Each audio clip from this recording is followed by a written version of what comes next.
ধরে বলছে বলছে ওটা পতাকাওয়ালা, বলে পতাকা থাক যাই তো উপরে আপনি ডিগি খোলেন। ডিগি খোলো। ডাকলাম আমি, ভাই ডিগি খুলতে হবে, তো আমাকে দেখে বললো না স্যার ঠিক আছে আপনি যান। But I fail very happy.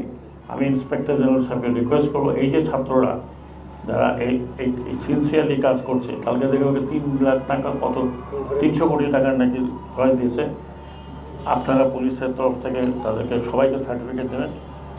And this certificate আমি আমার ছাত্রদের উদ্দেশ্যে, এই সার্টিফিকেট যাতে আপনাদের ক্রেডিটে যায় চাকরির সময় এবং ইলেকশনের সময়, সরি এডুকেশনে, পরীক্ষা এবং সার্ভিস ক্ষেত্রে এটা যেন মূল্যায়ন হয়, যে তারা তাদের নিজেদের পয়সা দিয়ে তারা সড়ক ছাপ করছে, নিজেদের পয়সা দিয়ে তারা তাদের দেয়াল সুন্দর করছে।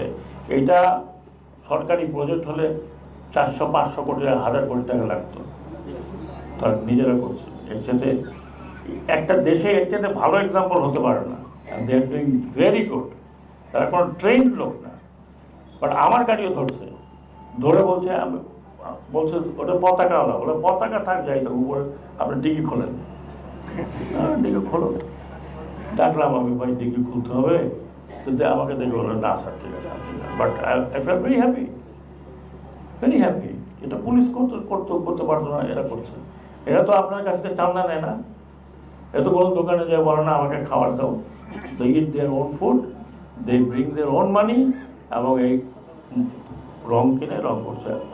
আমি মনে করি সরকারকেও যেমন অ্যাপ্রিসিয়েট করা উচিত, এবং আমি আইজিপি সাহেবকে বলছি উনিও এটা অ্যাপ্রিসিয়েট করবেন, এবং ওনাদের তরফ থেকে প্রত্যেককে এই কাজে যারা আছে তাদের লিস্টটা তৈরি করে তাদেরকে একটা সার্টিফিকেট দেবেন, they will be very happy.